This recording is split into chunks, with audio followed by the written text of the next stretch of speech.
So three big problems. Number one, this is a region that has gotten most of its energy from the Russian space. So, that's a problem, especially since that's obviously their number one security threat. They're in the process of trying to wrestle with that right now from a late start. Number two, this is part of the world that industrialized and urbanized very intensely after World War II.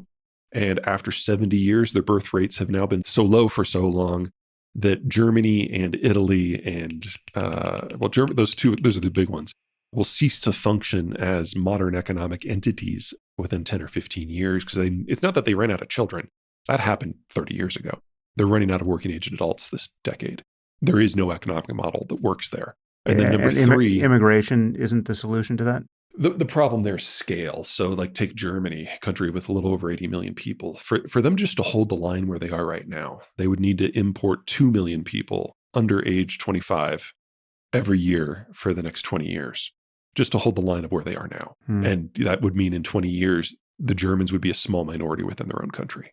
It's not viable. If you want immigration to be part of the solution, you start early, you make it a trickle, you never let up. And you have to consign yourself to a degree of cultural change. If the longer you wait, the more you need to bring in, the sharper the change will be. And for the European nation states, I just don't think it's a viable option, or at least not at scale. There may be some individual exceptions here and there. And there now are a lot of Ukrainians that are looking to settle in a new place. But if all of the Ukrainians who have left, that's like, a quarter of the population of Ukraine is left for Europe. If they all settled in Germany, that's still not enough. Just the immigration as a lever requires a lot of early action. And what that means is you've got an entire continent that is aging towards obsolescence. They no longer have enough people who are young to perpetuate the populations, but that also means they don't have enough people who are young to do the consuming of the economic outputs, which means the third problem, that Germany, Europe in general, is an export-led economic system, and that only works as long as someone is willing to absorb those exports. The United States is turning more nationalist and populist, and it's shrinking what's available. And the Chinese system, even if it survives, which I'm sure we can talk about that next, no longer has a lot of young people either. So most of the exports to China have been in the form of industrial plant to help the Chinese export to yet more countries. It's a bit of a daisy chain that even if you remove issues of ethics and morals and solidarity in Ukraine and Russia from, still is a bit of a starvation diet because there just aren't enough countries with young populations to absorb this volume of advanced age economies exports beyond the end of this decade. So it's a model that is very clearly dying by any number of means, even if the United States decides it still wants to partnership with Europe. And it's not clear that that is the case for the long term. If you look at what's happening with the Biden administration vis-a-vis the Europeans on the topic of Ukraine, every single deal has been about security. Their trade hasn't been brought up once. There is no stomach in the Biden White House to push towards any sort of trade arrangement with the Europeans that will buy them more time.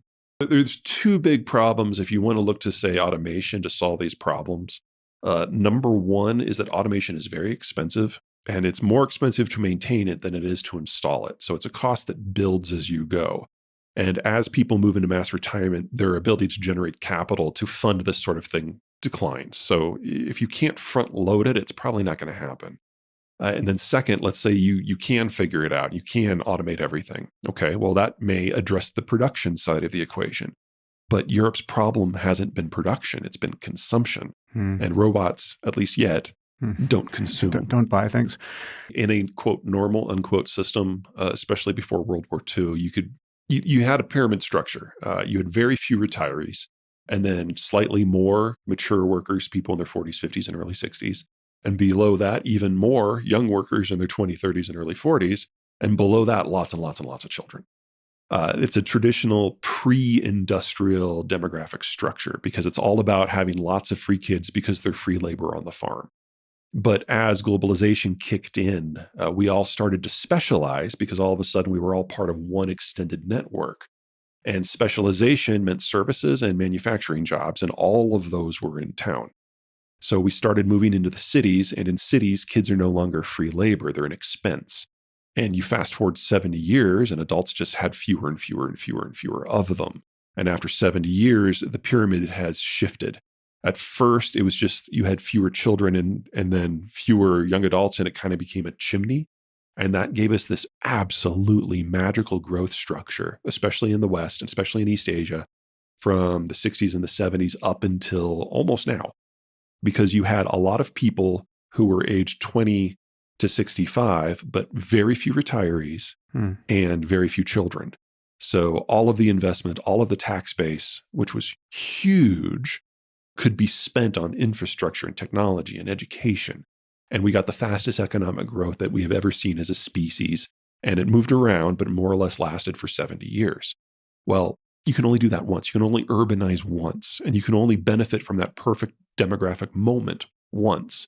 And what's happening now is there have been so few kids born for so long that most of the advanced economies, and this includes Germany and Italy and Japan and China, it's not that they've run out of kids or teenagers or 20 somethings or 30 somethings. They're now running out of 40 somethings and 50 somethings.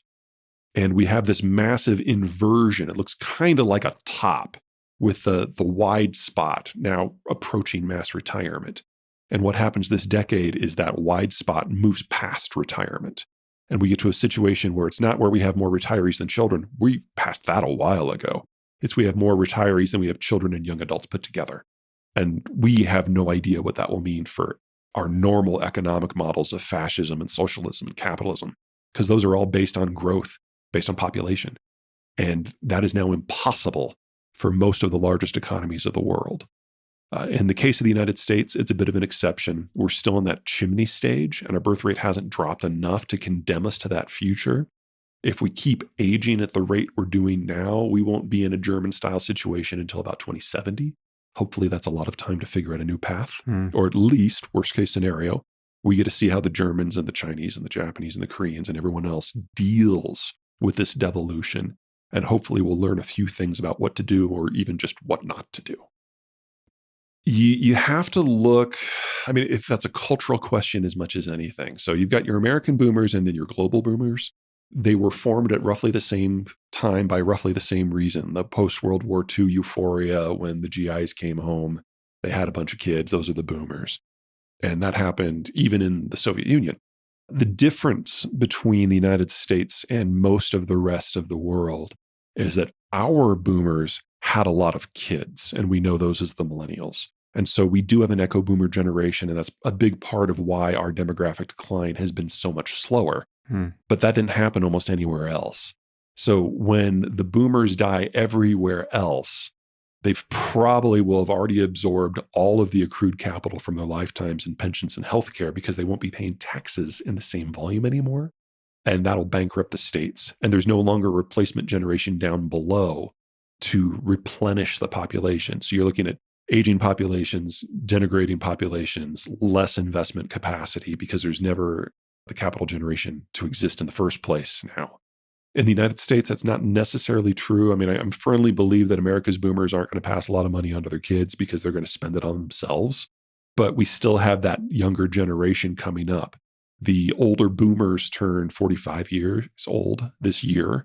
And that means in about 10 years, they're going to be entering their capital-rich stage of their life. The older boomers... I'm sorry. I said that wrong. The older millennials turn 45 this year. And as a rule, from age 55 to 65 is when you're the most capital-rich in your life. That's what everyone else in the world is losing. We just have a hiccup. As the boomers pass on, Gen X is small, but then the millennials will eventually catch up. So I'm using air quotes here, all we have to do in the United States to get back to a better capital generation moment is wait 12 years until the millennials will be doing it. But there aren't a lot of other countries in the world that will ever reach that point. France, New Zealand, Sweden, that's about it. I wouldn't expect to see a Germany in 2070.